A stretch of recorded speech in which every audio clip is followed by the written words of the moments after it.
Hello everybody, my name is Aaron and welcome back to the channel. So, I have an update on the S10. One second. Not that one, but this one out here. Okay. So, wanted you guys to actually see the truck. So, update, it is getting fuel. It is not getting any spark. And that's a big problem, obviously. But I had the ignition control module that goes inside the distributor. I had it checked. And it turns out it is actually good.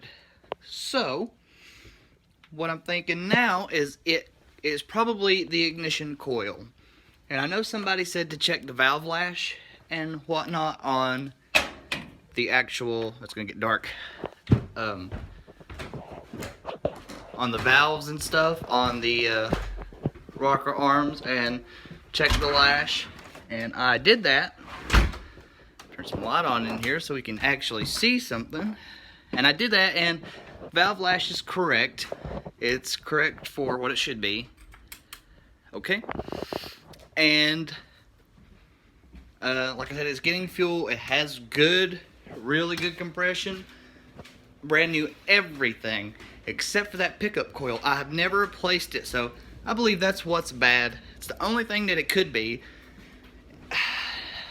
But if you guys have any more suggestions, just let me know, because I'm tired of it sitting down there. I'd love to drive it. It's an awesome truck to drive.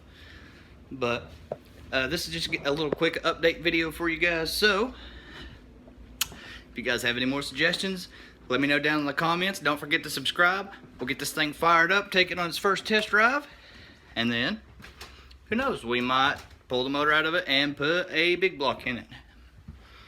I don't know. Do you know? You guys have any engine suggestions or engine swap suggestions? I actually have 5 of these trucks, so who knows, we might do something else. But I'd love to hear your guys' feedback. Love to hear what you think could be wrong with it. So, thank you guys so very much for watching, and I will see you in the next one.